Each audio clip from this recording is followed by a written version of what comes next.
home. I come back around 11 p.m. Yes, that was how tedious it was for almost 3 years. I'll come back and find the kids lying in the hall and I'll pick them into their rooms. So these things, they always have a turning point. Interesting. Okay. So, for the mothers here, Verma is not your only child, Auntie Vivian. My last born. Barbara, are you Auntie Grace's only child? No. So you have other children. What is it about these children of yours that you think that spark came in? Are your other children involved in your businesses, or is it one child who has taken it up? How does that work? Well, for me, it was intentionally planned. Uh-huh. Okay. No, at some point in the life of the business, we diversified into other areas. We went into manufacturing cosmetic products, Forever Clear products, and we started a training school as well, yes, aside from the clinical work that we do. And I realized that women generally will plan their succession around their children. It's a natural thing a woman would do. I'm doing this for my children.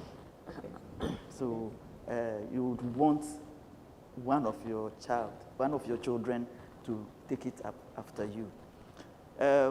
But somehow, because they were so involved right from the beginning, I have 3 children, and we identified their interests early on. So when the factory started, we said no.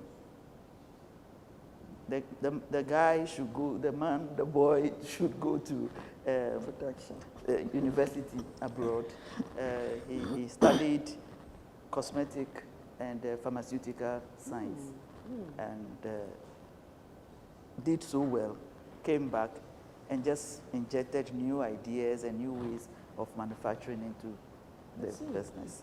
Okay. And she also went abroad, studied molecular biology, and came back with all the quality control aspects. She's very passionate about color. Okay. So she mixes the colors for the lipsticks and the powders and all that. And so she naturally took over that aspect and the clinical aspect. And the last one is the one who will sit there and look through every book and says, look, this money is missing, this is that. She also went out to study finance and all that. So they work well. They work very well. Fortunately for us, there are these groups of businesses, these units. And so intentionally, again, we made them heads of each of the businesses, but they work together. So, they are all working together, and they are still working together, whether they are present in Ghana or outside Ghana. If you can do anything remotely, we are happy to have you going. So you were intentional about tapping into their respective strengths, yes, even to the extent of what they studied in school, yes, and it all revolves around the business. Yes. Okay, so Verma, was it the same with you and your siblings when it comes to your mom's company, with regard to all of the children being involved and using their talents to build the company? I think everybody has passed through the company like some way, somehow. Okay. Like all my siblings, because like she mentioned, I'm the last born. I come after 3 wonderful sisters. I mean, on air, so I have to say it. I come after 3 wonderful sisters, and I think, like I said, at every point in time, they all passed through the business, but maybe the interest wasn't there too much, like to actually pass through and stay, So it skipped like the first, the second, the third, and I came and I took over. So I don't think, like I said, I don't think it was intentional. I don't think it was too planned. I just think that it was very like serendipitous, like more or less was like my birthright. I think that, like in hindsight, I think it was my birthright, to actually go through like all the motions and end up where like I am today. So I don't think it was really the case of she harnessing my potential or she moving me in a certain direction. But I'm very grateful to God that with all the experiences I've had from my undergrad, from my postgrad, to all the experience, like I said, both home and abroad, sort of brought me to this moment, because her plans to bring us into the business or bring me into the business wasn't a way I wanted to get into the business. You know, being exposed to all these things at an early age. I mean, typically it should have worked, but it didn't work for me. So through my experiences, you know, it culminated into me, you know, being part of the business, you know, in the long run and taking over the business. Yes. Let's talk about the transition points for both of these businesses. So, you know, we have several entrepreneurs who well into their, should we say, older years, they still every morning want to get up, be in control of the business, dictate everything, even if they brought their children in. Handing over seems a bit difficult. So let's find out how you have been able to relinquish some control and some managerial responsibilities, if not all, to your children, what that pivot was like, and how you're managing it as well. Auntie Vivian, I'm interested in your response for this because you stepped back, you're into other things now aside the aluminum company you founded. Giving over control to your son, who initially didn't even want anything to do with the business and is now running it. What was that transition like? It was God ordained because it was very simple. It's just like seeing a needle and yet you don't feel the pain. You know, this is something I have nurtured and had grown to be a big oak tree because when he turned 25 years, he had come in barely a year or 2 years. And in my heart, I was totally convinced he's the one to take over. Really? What was it that you saw that gave you that? The first 2 years, you know, going back, he arrived in this country on Friday from after finishing his master's in the UK. And he got back on Friday. Monday morning, when I was preparing to go to the office, he had finished dressed. He was dressed, came in and said, "Mommy, I'm going to the factory." The first question was, "Which factory?" You know. You didn't even realize he was talking about you. No, I was confused. I thought somebody had employed him in another factory because that factory he never showed interest much. But he just said it, didn't wait for my comment, off he went. That day I didn't go. It was Monday. I just said, I just sat down dreaming, what is this boy going to do? Because, you know, even though intermediary he's coming and gone, but this time, the next day I went, and here he sits in my chair. Oh. Because of that, I've created another chair opposite his chair. I decided not to even go to the next room. But, my dear, believe it or not, from that day till today, is the best thing that had happened to me. From that time, I had other businesses doing a very tedious but passionate estate developing issues. So I decided to spend more time there. So while he goes to the factory, I go to the other side. But the good thing about him, he never stopped asking questions. I know he knew it, but he always got in touch. And that gave me my peace of mind. Okay, I'll come back to you, Berma, to ask you about structures that were in place to facilitate you taking over. Because from what you're saying, it means you built a very good structure, right? It was excellent. Okay, fantastic. Okay, but Barbara, I want to find out from you. So here's the situation where, again, your coming into the company was basically planned, very intentional. Working with your mom as your boss, essentially, as well as your mom, what's that like? You've got to contend with mom and then also boss. And because you're also managing certain systems, there may be times where you have to take decisions. You may disagree sometimes. So talk to me about that dynamic of balancing mom, Auntie Grace, and boss, Dr. Amiobeng. All right. So my mom here is a slave driver. Oh, no. And I say this, once she gets to work, she's not mom anymore. Oyiyimo. She celebrates results. She doesn't want to know about the excuses. She wants to help guide you through them. But after some point, you don't have that room anymore to say, oh, this person didn't do this or that person. No, it's about results. Because her logic is, you're more equipped than the founders. They've really groomed us to this point, given us the best education, and we've worked in the company at different departments, in different capacities. So we didn't just come out of uni and then bear the title of executive director. No, I've worked from the reception to, doing deliveries, to training people in the college or training students. So in every aspect of the business, we've had to, really get to understand what it is like, what makes the business run, what's like actually being a staff as well, right? So that we don't walk around with airs. But one thing I like about this woman is she celebrates excellence, and she'll work you to bring that out of you. No kiddie gloves, And when we go home, work never stops.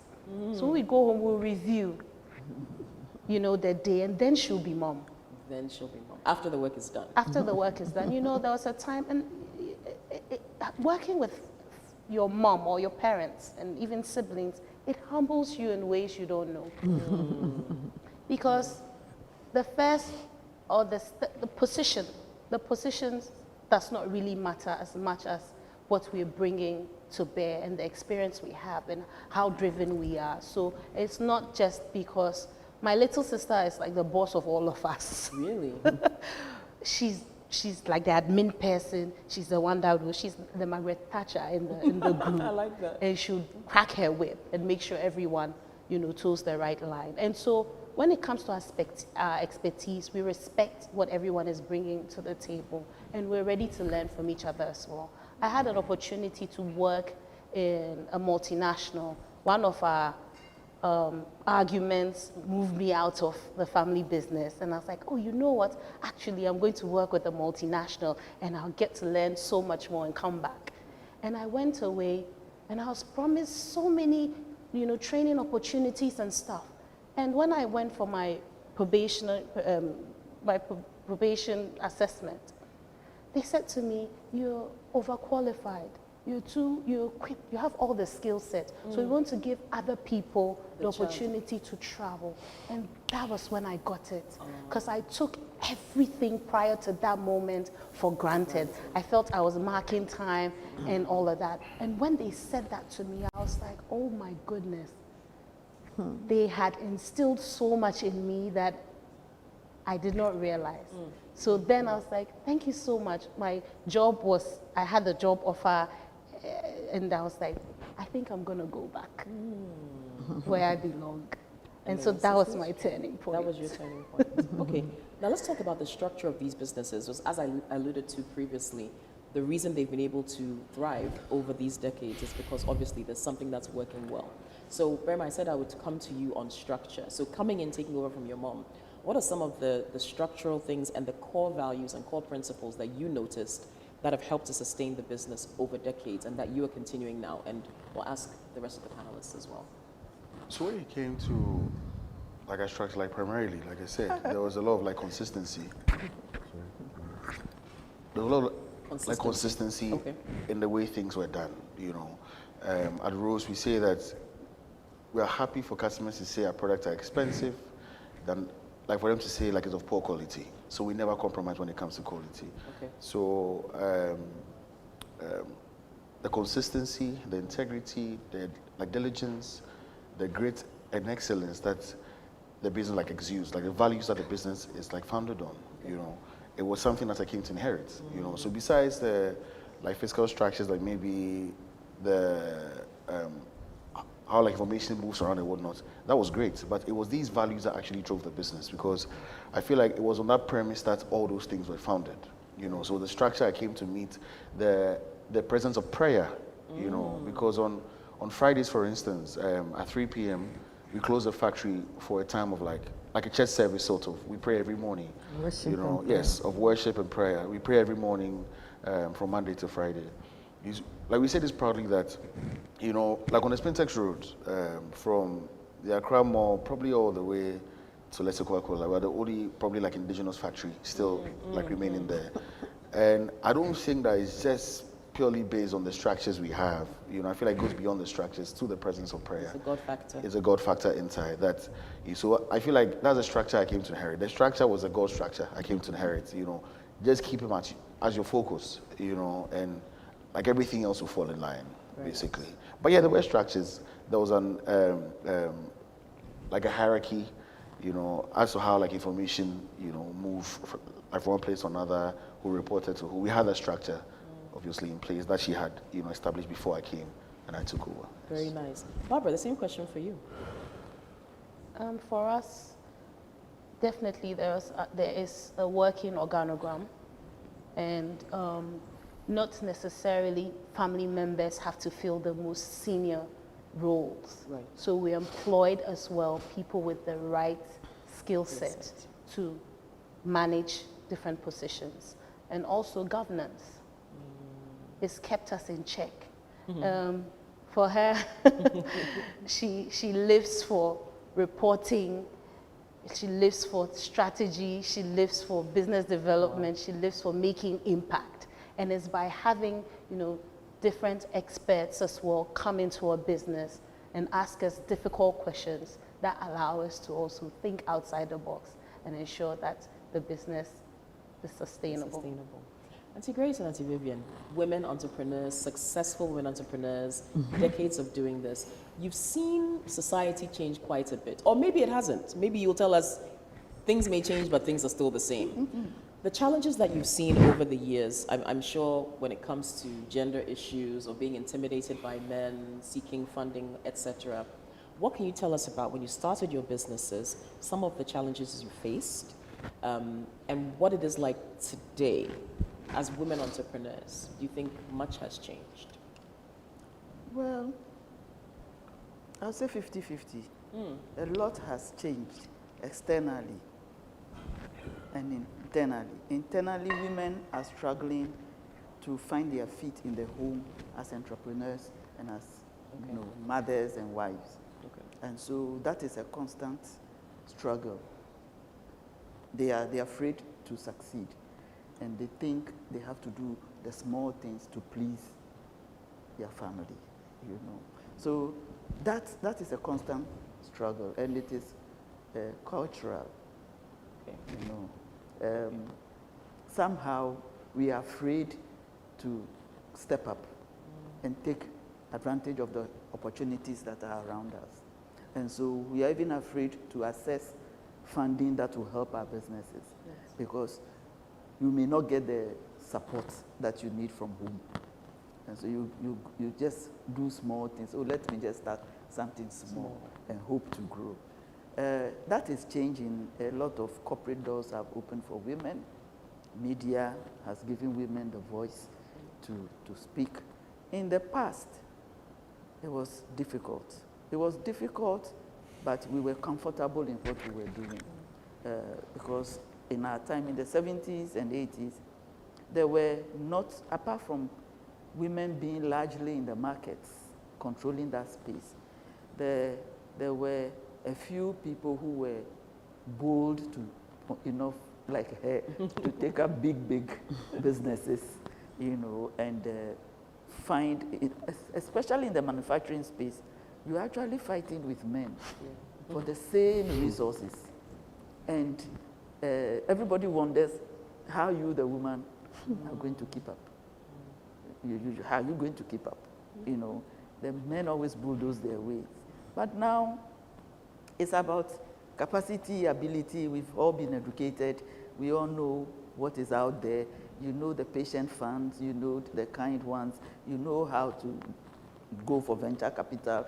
You know how to reach into groups and organizations that support women and women-led businesses. So that is the difference. But the ability for you to grow internally, put the right structures in place, have a proper governance, have a board, have this. We are still, most of us are still afraid to set up, because that's what the finance people will look at first. How are you structured? Who is reporting to who? How are you saving your money? How are you being audited? And all that. Those best practices are still relevant in whatever business you are doing today. But for me, in my industry, I realized that there was a huge lack of knowledge to match the skill competence. So the underpinning knowledge of how to do things scientifically, because we work on human beings. So I decided to step back a bit and play in areas where policy can be affected to change the industry.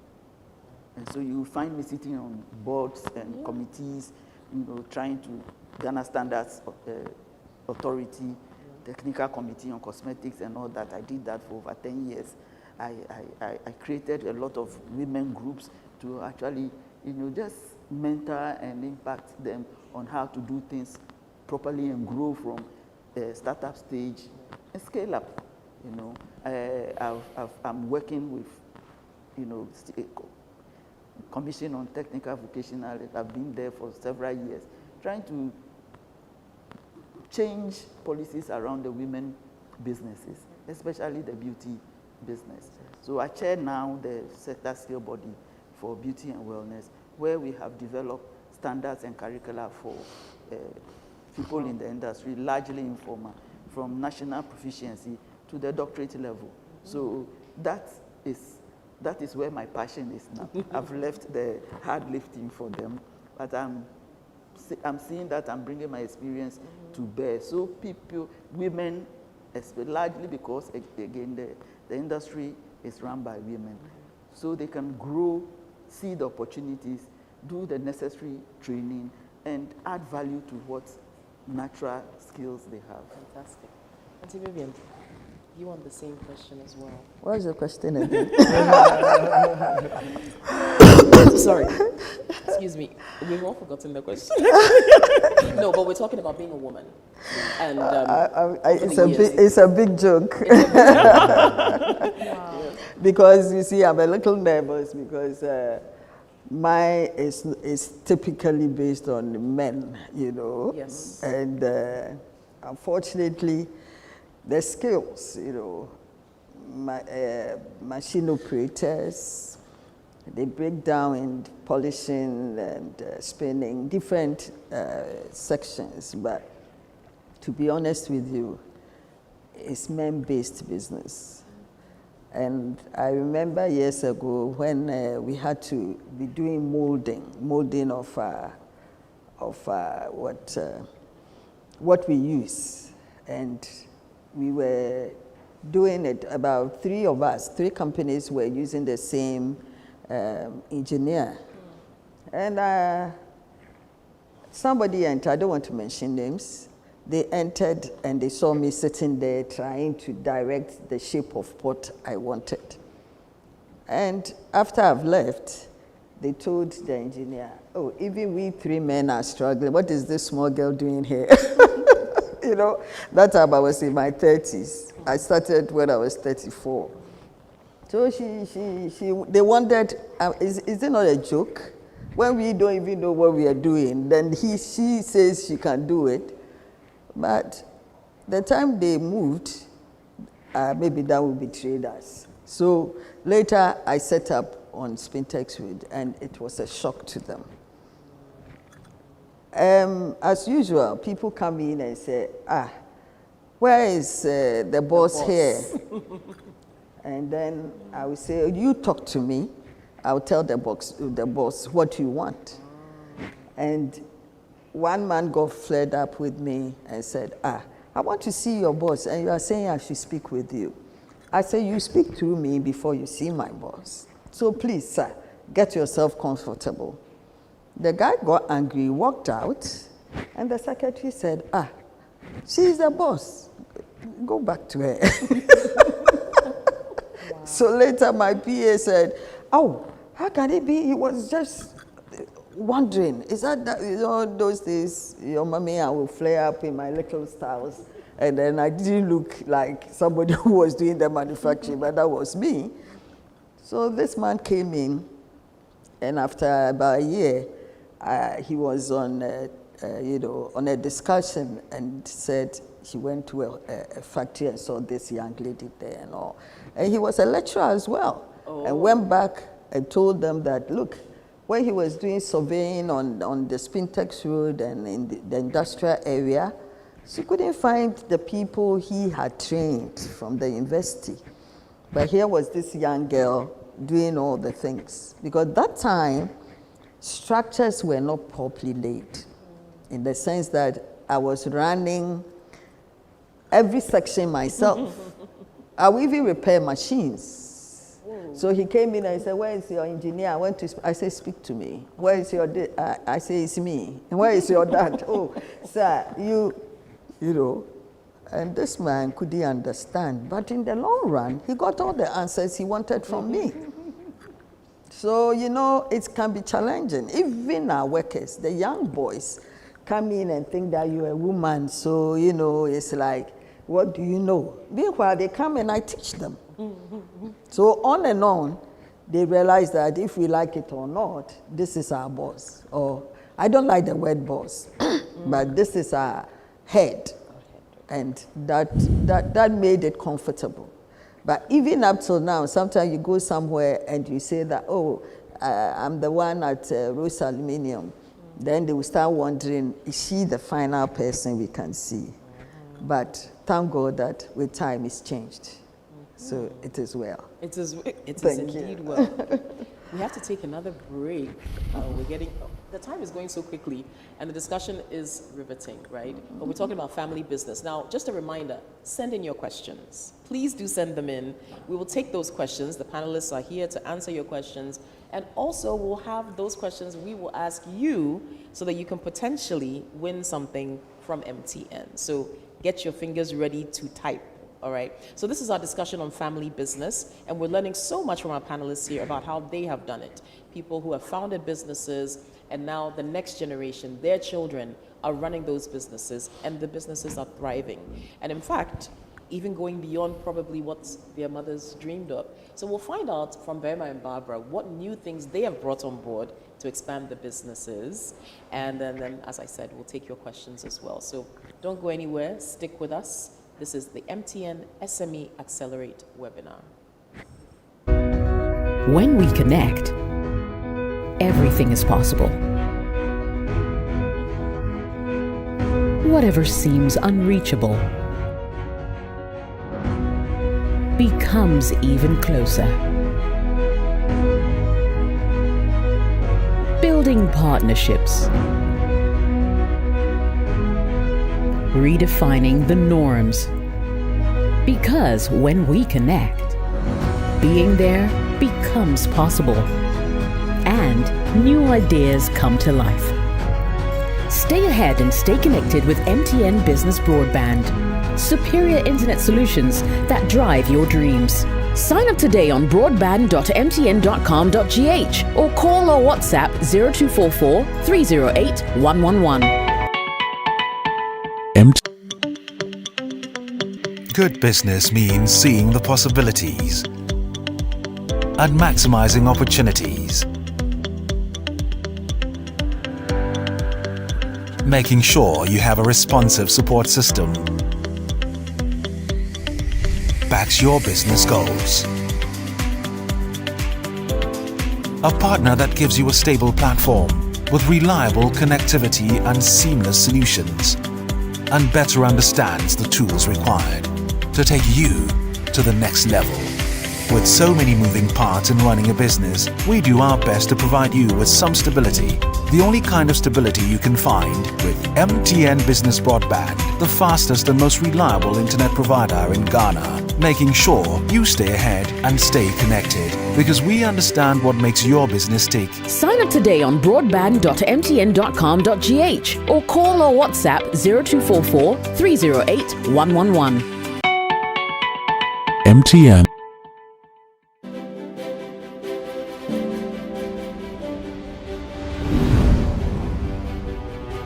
Education changes stories, and being part of these stories is the real passion for us. MTN. Going to the library. Okay.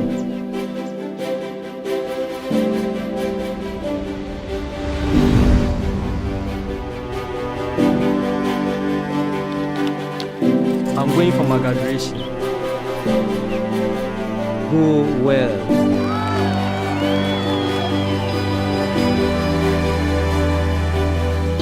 Education changes stories, and being part of these stories is the real passion for us. MTN. Going to the library. Okay.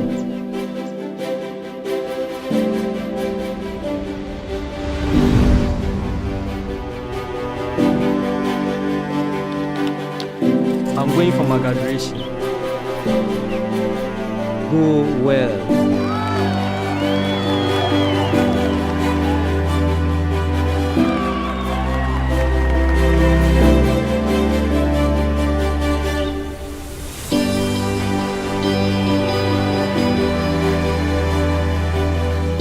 Education changes stories, and being part of these stories is the real passion for us. MTN.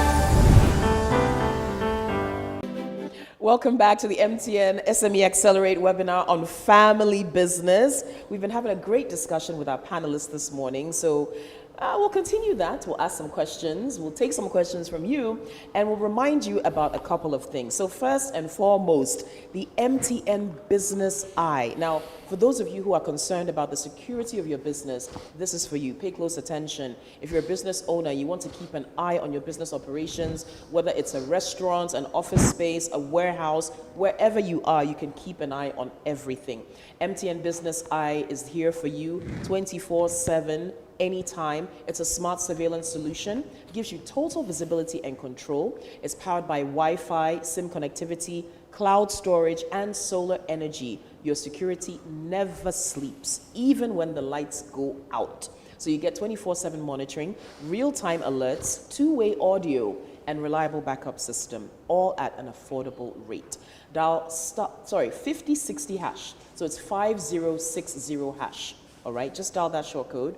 5060 hash, and you can get MTN Business Eye today, and your business will always be in sight. So please take note of that and sign up for that and protect your business, okay?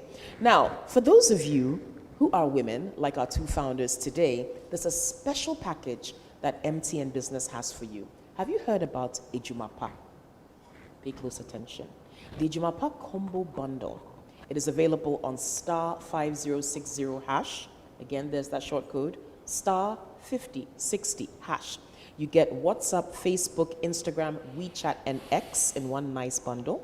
You get 150 megabytes of free data, and you get bonus after every bundle purchase that is valid for 24 hours. You also get insurance cover for your business. You get life, hospitalization, and business protection against fire and allied perils, up to over 8,000 Ghana cedis protection. And you also have free calls from MTN to MTN on Mondays from 8 a.m. to 5 p.m. So we encourage you, get that Ejumapa bundle, and if you do that consecutively for 3 months and you spend 150 Ghana cedis or more, you will unlock the full benefits of this package. So again, dial star 5060 hash and sign up for the Ejumapa bundle today, okay? All right. Now, before the break, I was asking about innovation. So for Berma and for Barbara, I'd like to find out, what new things have you brought on board to your businesses? And how, as you're answering, how do you use technology and digital innovation specifically in your businesses? Berma, let's start with you. So I came to find a very great structure. I need to give her, credit for that. But like over the years, I came to like inherit like a mode of like record keeping, which was like more books, Okay. like the traditional way of keeping, records. So if we need to find information, we need to comb through a lot of books before we find the information we're looking for. So I brought like an ERP system, which has, like integrated our sales, our inventory, has all our depots, on there. So now, like from the click of a button, I can see what's going on, like in various depots. I brought like the depot system as well. When I joined the company, it was more of trucks coming in to load the goods, like for distribution. Our trucks also going like to different market centers. But to enhance distribution, I got depots in like in strategic areas that aided in distribution. I think in our first year, by the grace, our sales went up by like 60-70%, by virtue of the depots being there. It's able to also manage our credit like effectively, like as opposed to us going to do like delivery and supply. Because now, like the depots, it's cash and carry, so it helped with, like to enhance, like our sales. And like I'm saying, like it wasn't for like all these systems, managing these depots that are far from the factory would be difficult. So we brought like these things. And in terms of like our manufacturing as well, like we're bringing in machines, like we've done, and we continue to like bring in machines that help like automate our manufacturing process and make us more efficient in the production of the utensils. Yeah. Efficiency is key. Yeah. Barbara, how about you? For me, I think being led by the innovation queen, who is so current. Sometimes I wonder how she does it. She seems to be 2 steps ahead of her generation. However, I think for the contributions we have made as second generation leaders is that we've really changed the formulations of the products. We had amazing products, but science back and research backs, the way these products act because of the active ingredients that are involved. So because we have a science background and we do really pay attention to the trends in the industry, we're able to, work on the formulation and ensure that it does even more than you expect it to do in a gentle way that ensures that your skin's integrity is top priority. We also have opened our doors a bit more to use design thinking in how we formulate our products, how we teach our courses in the college and all of that, because you can formulate the best product and maybe that's not what the consumer wants. So it'll just be sitting on the shelf. And so now we're going out there, we're talking to people who use our products and including them in what is your ideal product, what do you look for in a product? And this is opening up the conversation for us to actually understand, this is what they want. And so now I think we're able to serve, when it comes to the manufacturing aspect, we're able to serve the consumer better because we use all these social media channels as well to get a lot of information that helps us to make decisions. And we're able to reward people who have been with us for long because we get the feedback in real time. So technology gives us the opportunity to really interact with our consumers face to face, even though virtually, and we're able to get information in real time to be able to make decisions. We've been able to kind of automate our services as well and give our people more training, adequate training, to be able to work better.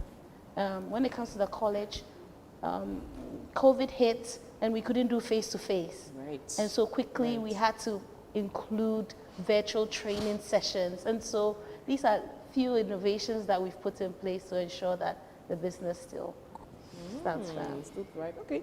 We've got questions coming in from those watching us virtually. We talked about virtual interaction, right? And they've got a lot of questions for our panelists. So we'll take some of those now. Here's the first one. What are some mistakes young entrepreneurs with validated business plans or being at a startup stage with no capital, how do they secure funds to keep their business established or to scale up? So, okay, I think the person is asking what are some mistakes that young entrepreneurs make and how do they secure funds to keep their businesses established or to scale up? And please include your name with your message so that we can say hi to you. Okay. So mistakes that young entrepreneurs make. I think Auntie Vivian and Auntie Grace can take this one. Okay, for me, having trained so many thousands of young people, what I realized is they all want to be CEOs on the first day. They don't want to serve. Okay. Because working on the floor, working in a salon or in a clinic or whatever is totally different from doing practicals at work, at school. So they want to complete and straight away be manufacturers and be big salon owners, and they don't have enough funds to meet those dreams. And so I would say that serve. In service, you learn a lot. You gain experience. You're able to, reshape your dream and be able to put a proper business plan together. Because when you are in front of a financier, you have to articulate your dream, your vision, and the expected outcomes so well that you can get the whatever you require to start your business. So please, they should serve, and they should have a business plan that is real and not what they think someone is doing and they can also do it. Or not a ChatGPT one, as some people do. But I think both of our second-generation entrepreneurs have talked about this. Serving, you both worked or at least witnessed what it's like to work and serve on the floor of these companies, and you learn so much through those experiences. So Vivian, your advice to young entrepreneurs and some of the mistakes they make? Like Auntie Grace said, sometimes people don't want to be in their role. Okay. You see, when you how do I put it? When you want to do something, whatever dream you have, I would always say pray about it. Then make the move of, rightly as you said, serve, work with whatever you are thinking of doing and do it better. And one thing I've learned, the moment the person comes into your domain, oh, she's a woman, what she's doing, I can also do it. Especially with the young girls who come around us. You know, she might be a secretary or your PA or a marketer, but she will not have the patience to take her time to climb the ladder. But in all ways, everybody and what the Lord has for you. Some will be lucky that their parents might even be worthy so they can start. Some can get an auntie or an uncle to help. But in anything, just make sure that you're on the right track. Don't force yourself when your time is not up. I was in textile business. I was in Mokola before I became a manufacturer. It didn't come overnight. So sometimes they need to be patient and climb the ladder gently. That's what it is. Patience. Patience and climb the ladder. Yes. There's no race. There's no race. There's no race. It's a marathon. Yeah. All right. Vincent Miriku says, how can today's generation build a lasting legacy while adapting to rapid technological change? How can today's generation build a lasting legacy while adapting to rapid technological change? Okay. Let's ask today's generation. Bear in mind, Barbara. I think the fundamentals don't change. You Okay. know. So tech will always be there. I mean, tech will keep evolving, but there are some things that, like, you still need to keep at the heart of your business, which, like I said, like, have very strong values. Like I spoke about ours, which is like consistency, integrity, diligence, grace, and excellence. Like, you need to have, you know, value that are larger than life that you follow. You know, so tech is changing every day, but at the heart of it, if you need to stay ahead or if you want to stay ahead, there should be like a guiding principle that you follow. You know, that can help you like stay ahead. Exactly. The route doesn't change. Exactly. The fundamentals don't change. No foundation. matter 10, 20, 30 years from now, these fundamentals like will still remain the same, even though technology keeps evolving, if you ask me. Yeah, when our parents started, they had to work in all departments and be masters of all departments. But now we can have a tech department, people who have the right skill sets, who do not wait for the technology to come, but actually can project and say, we need this, and this is how we're going to do it. So when the technology comes, they know how to play with it to help the business. And so now we can work smart. That makes it easier for us. I know this on tech, but going back to serving, I wanted to add that in serving, you're able to leverage and meet, you're able to learn more, and also you're able to build a network. What if you start your business and you have 1 million Ghana cedis, but you don't have the skill set, you don't have the experience? That money will burn because you'll be using that on experimenting. So we need to put time on, research and development and working on little pilot projects before you go looking for money as an SME. Very nice. Okay. My question is this from another viewer. Are all the children supposed to take over a family legacy? What if they're not interested? What would their exit plan be? Well, we've touched on that a bit, I think. And you even heard there were some who were not interested and they moved on. Yeah. And some are. So I don't know if you want to touch It's on the that. worst mistake any parents can make by forcing their child to live their dream, because that person will go through Interest is moments of burnout. If that passion is not there, and the kind of grit these people who are born in 50s and that they have. Yes, it's true. I must be honest, we don't have it. They fight with some kind of power that That's true. maybe they say we have the silver spoon, but the silver spoon That's also what they comes say, with comes with its own challenges, very mana. Yes, absolutely. I agree. So yes, it's not by force, but once you identify the talent and the passion, then you can steer your child the right into that- in direction. the right direction. And I But always, to- excuse me, let me add. Yes, advise that it's not always your children that should succeed you. You should grow people. Nice. The people that you work with, find potentials and proteges and let them study you and help them to grow. Give them the training, send them out to learn more. And they, believe me, they'll be more loyal and more productive than sometimes what our children give us. In some cases.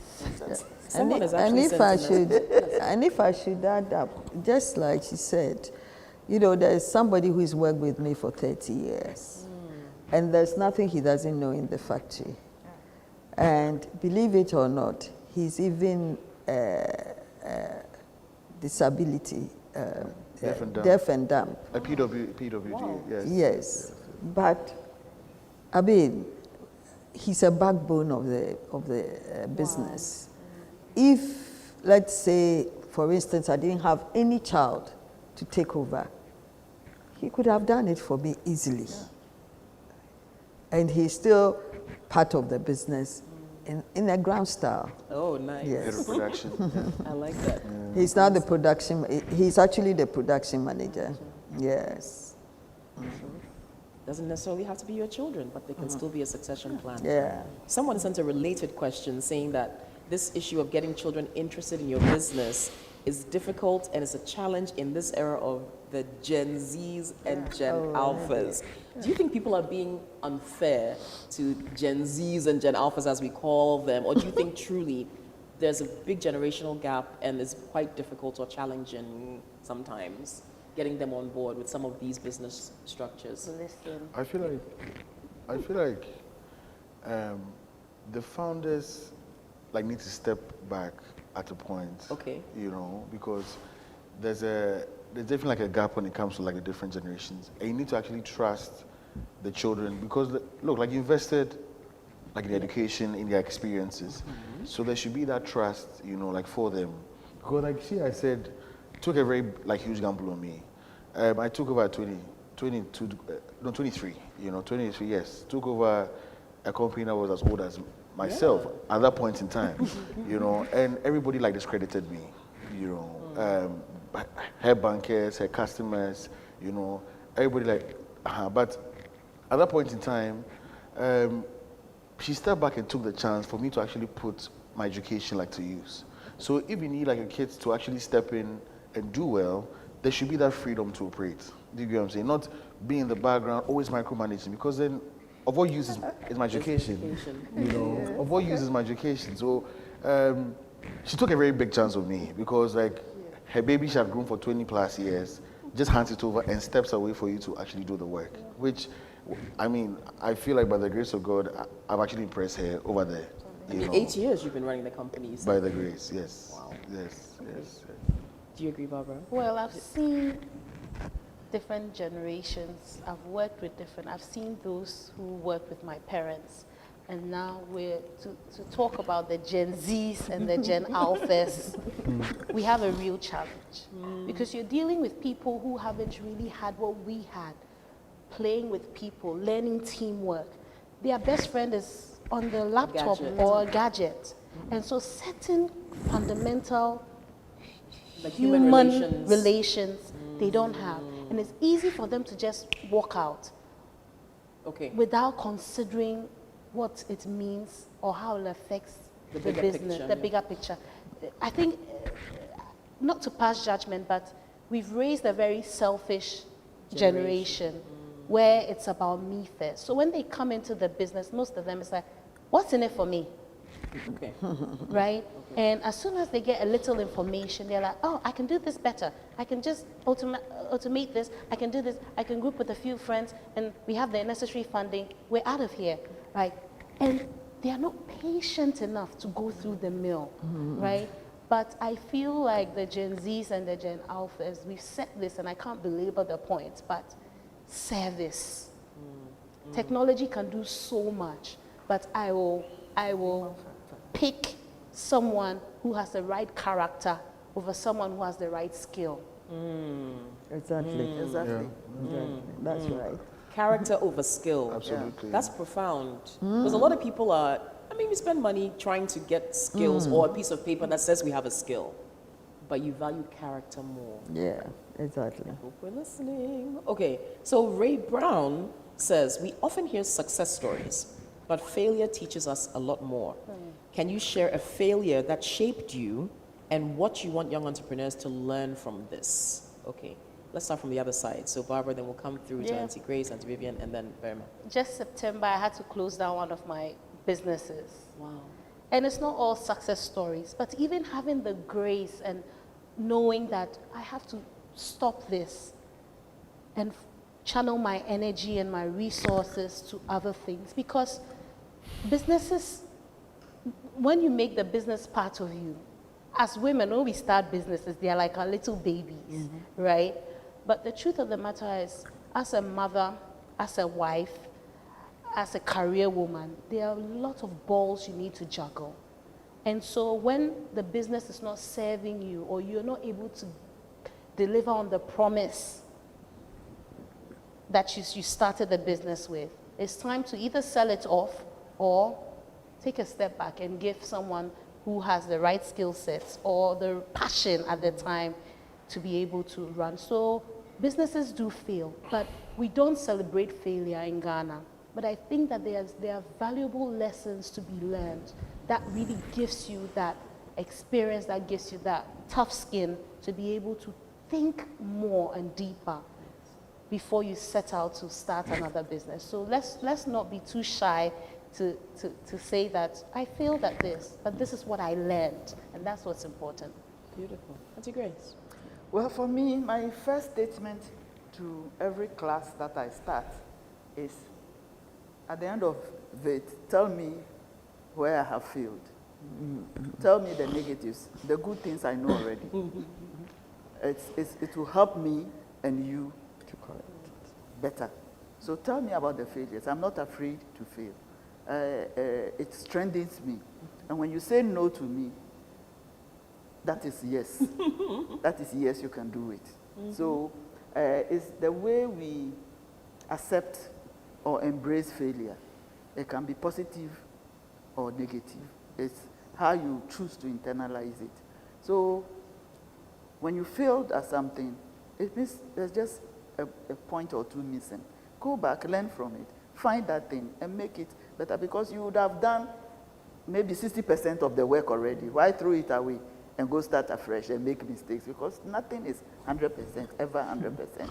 So embrace failure as part of, well, we heard that in the Bible, when God was creating humans, he made a mistake with the black man and added too much color, so he became black.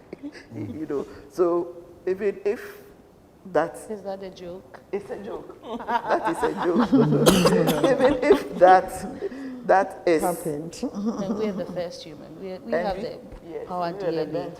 We have the power DNA. Let's do science. So if that is jokingly said, it means that everyone is liable to fail. You can fail any day. Know that is part of you as a human being.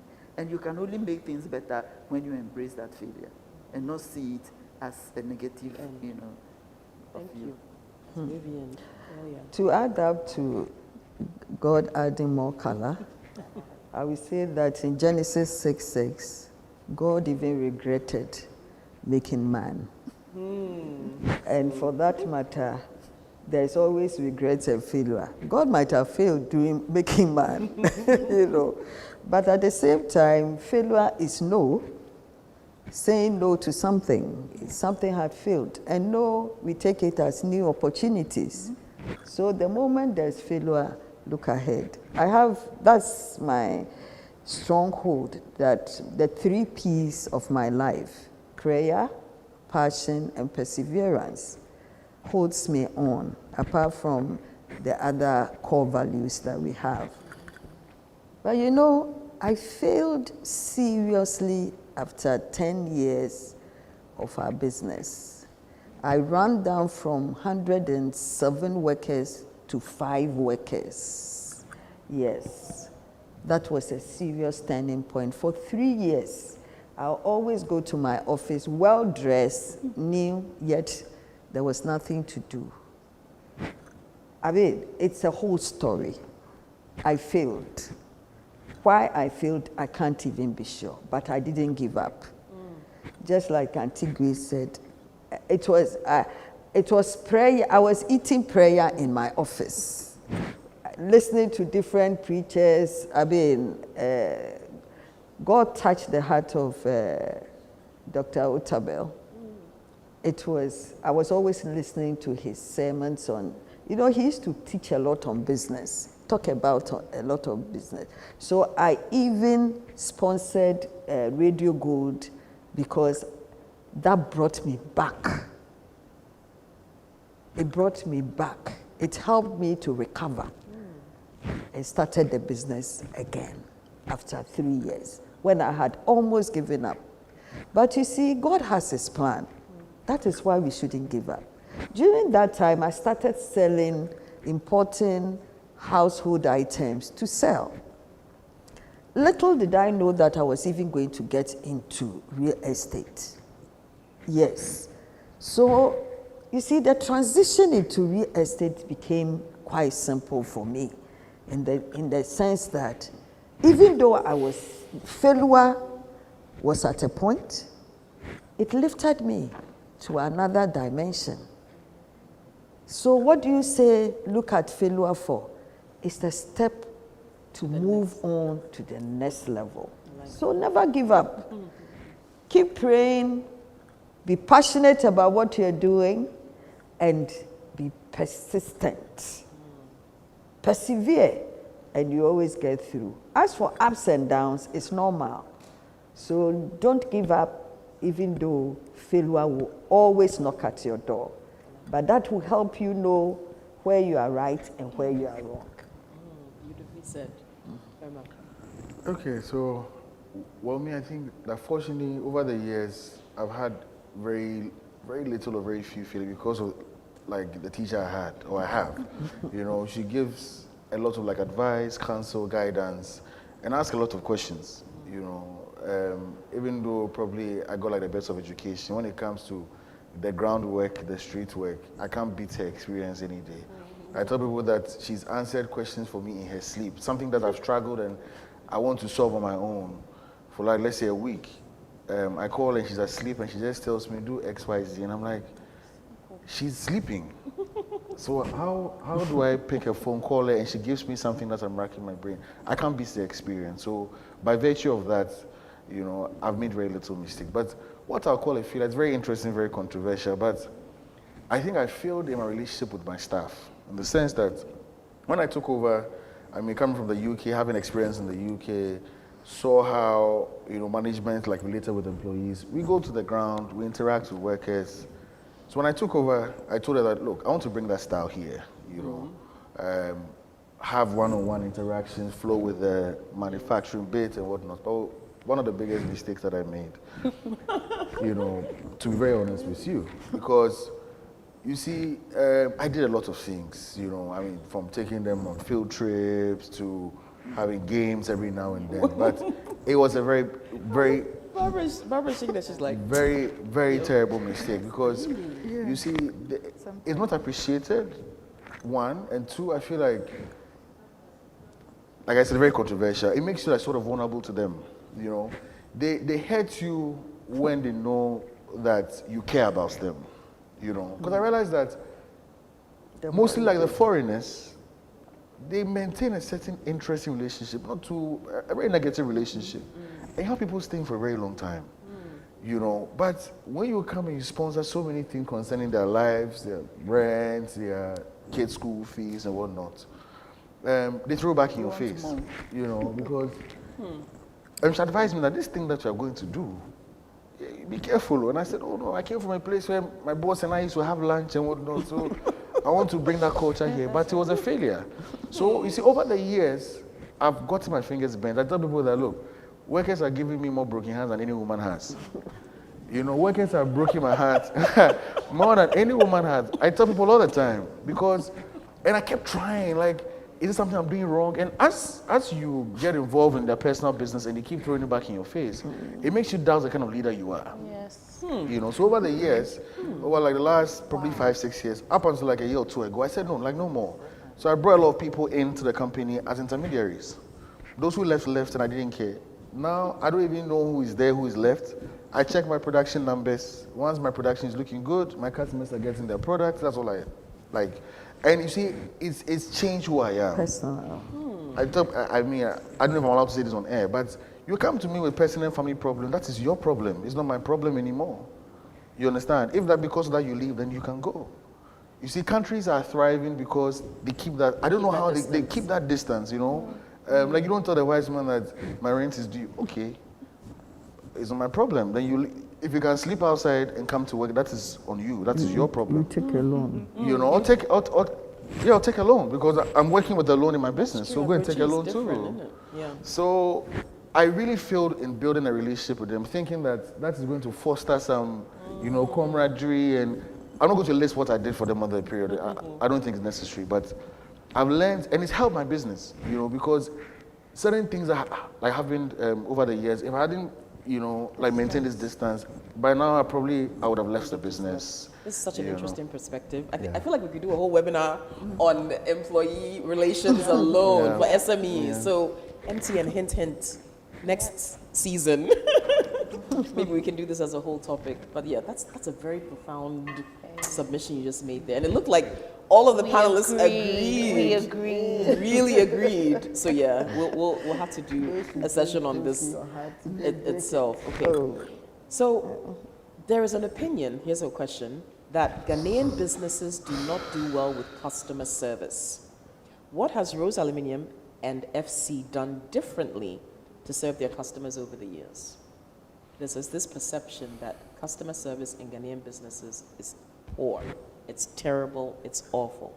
So how have these companies done it such that decades later you're still household names? For us in the beauty industry, at FC in particular, customer service is number one. You need to have a relationship with your customer. You are going to see her nakedness in the service you are giving. She's going to pour her heart out about her frustration with her looks or her body. And so you need to be understanding and take the right records and begin to put a smile on the person's face. If you are not that person that is patient, that is ready to serve and that is ready to meet the needs of the client from your heart and apply your head and your hands, then all your loyal clients will run away. It's humility, complete humility.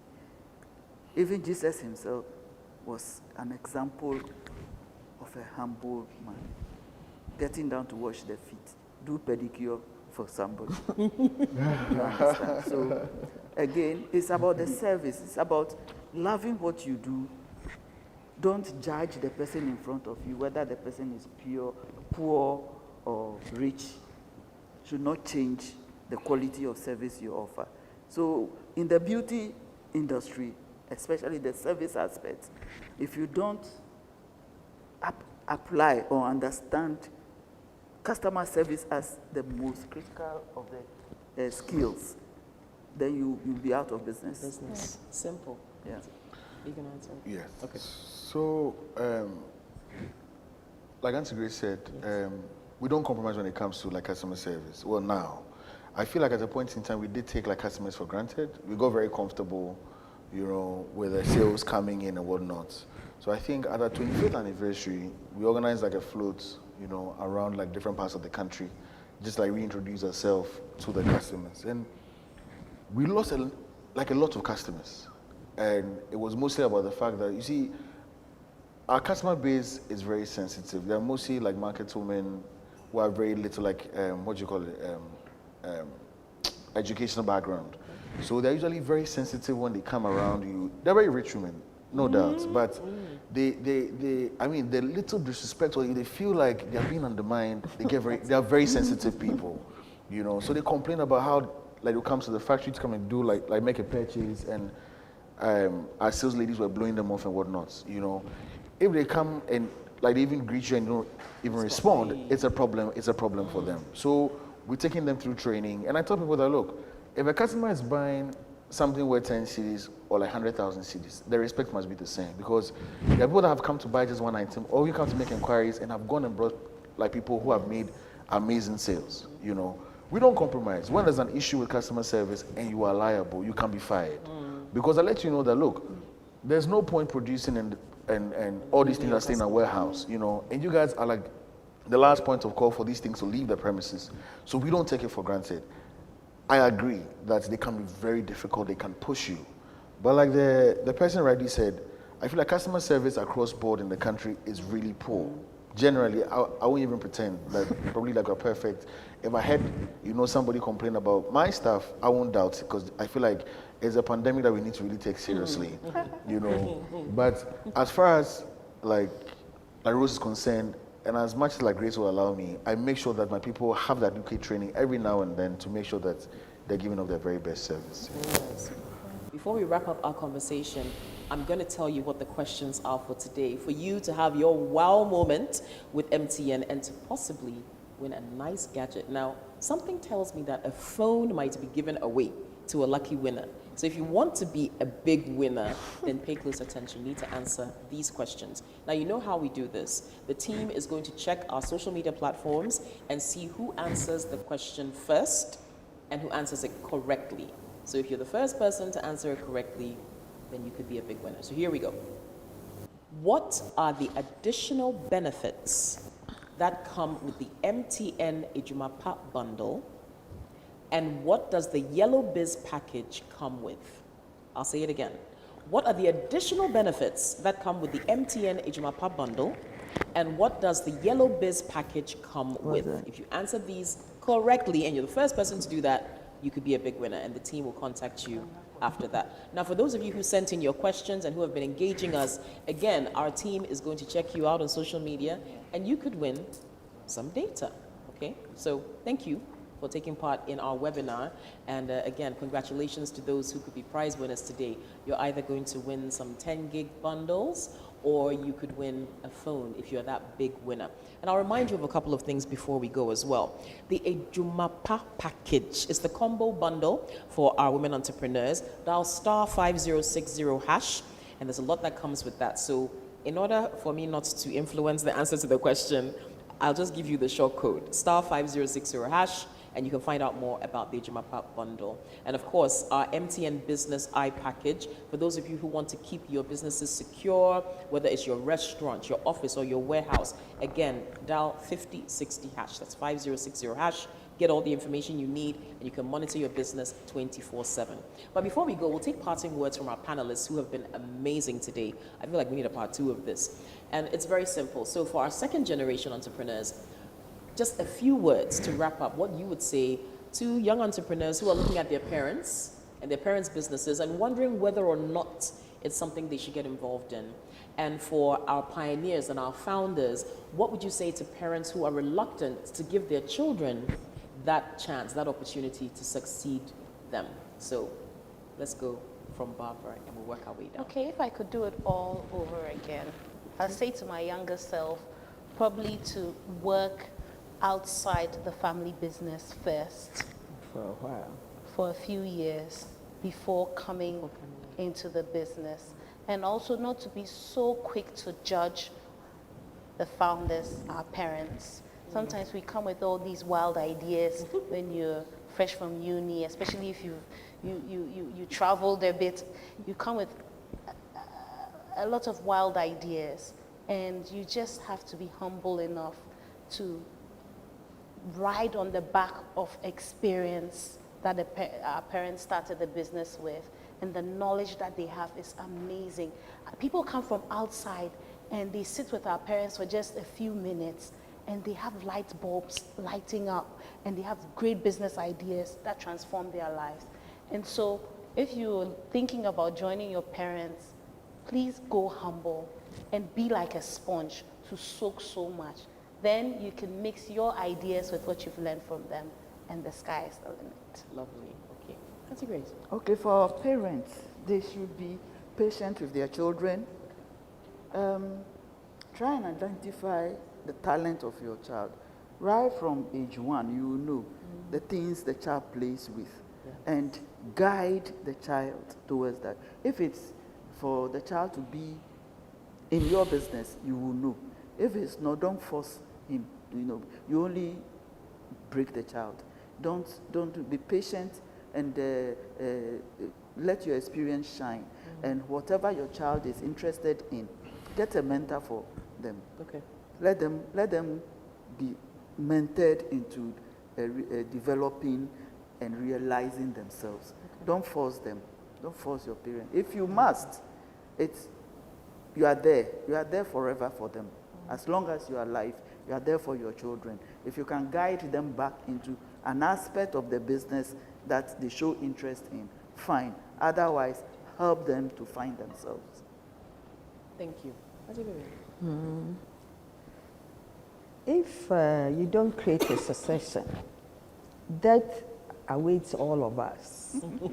If you say your child is not going to, is a spoiled child, or he's not ready, or you are not ready to let go, God forbid, if you fall now, what happens to that business? Let's be patient and know that after a while, it will by all means run down. So it's better that you start now when you are alive and see that business that you've adored, you take care of, move on to a better stage. Because whatever it is,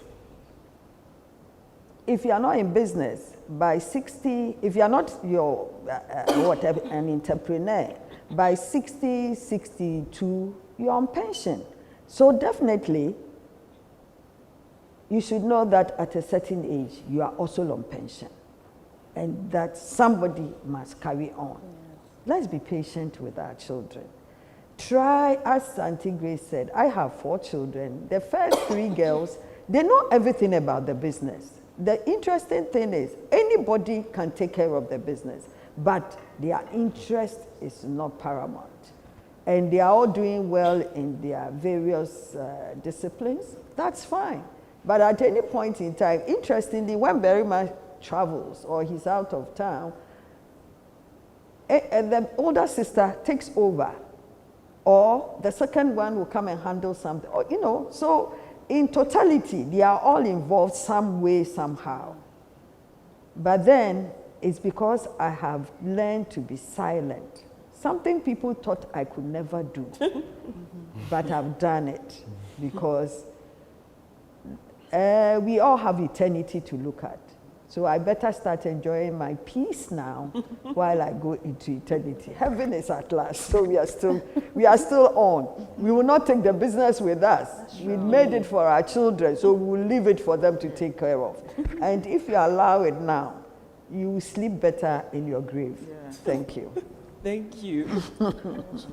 So I think mine is pretty simple. I remember I said it's like, what do you call it, on a different panel, that you have a working model, you know, in a family business. If you have like the benefits of family business, why do you want to, you know, go and start from scratch again?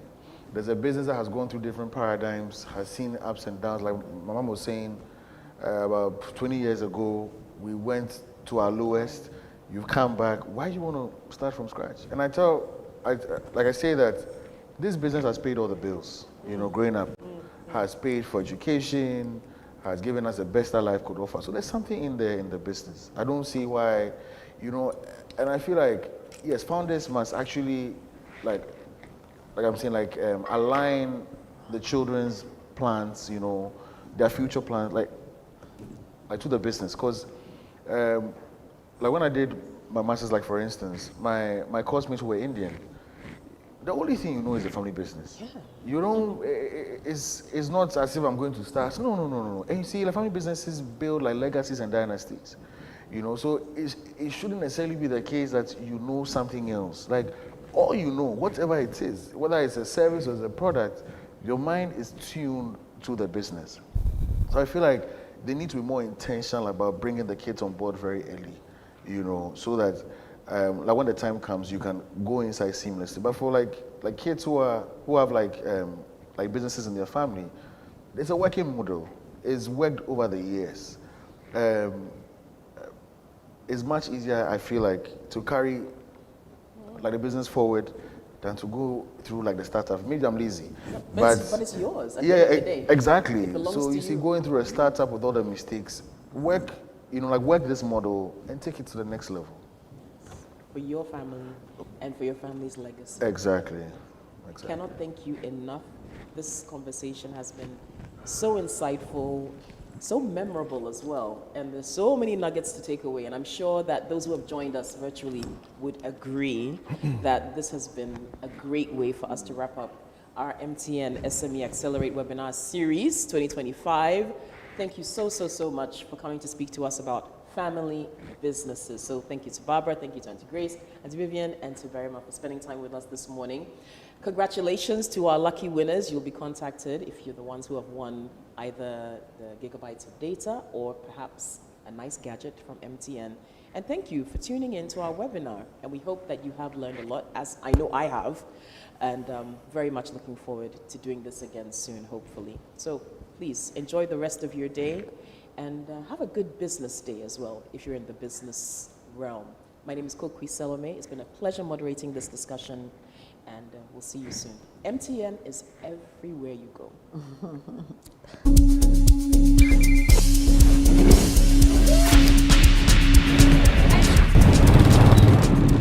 Hey guys, welcome to my YouTube channel. Today, I put the final touch. There we have it. Hey, cut.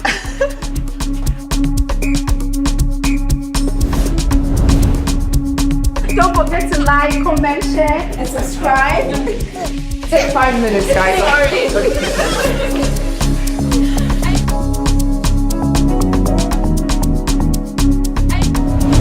People, the hustle is real, but Ghanaians are pushing it. I have been so inspired by what people are doing. If you now you know do for yourself, nobody will do for you. So you for do that. MTN.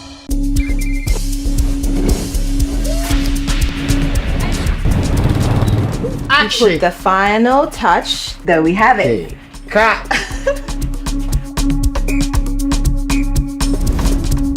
Don't forget to like, comment, share, and subscribe. Take 5 minutes, guys.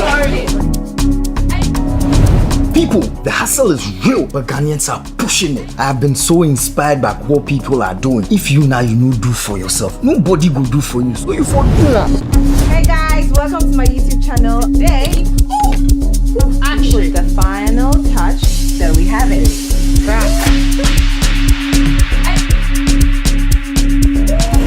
MTN.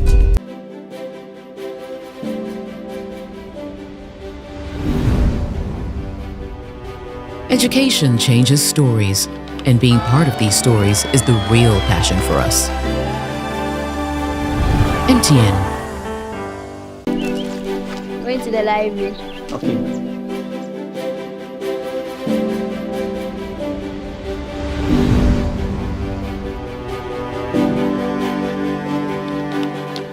I'm going for my graduation. Go well.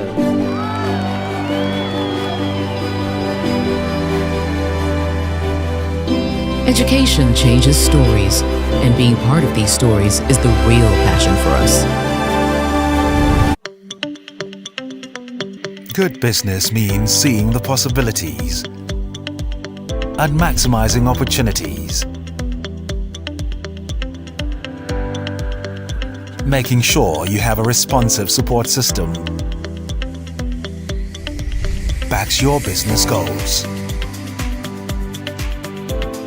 A partner that gives you a stable platform with reliable connectivity and seamless solutions, and better understands the tools required to take you to the next level.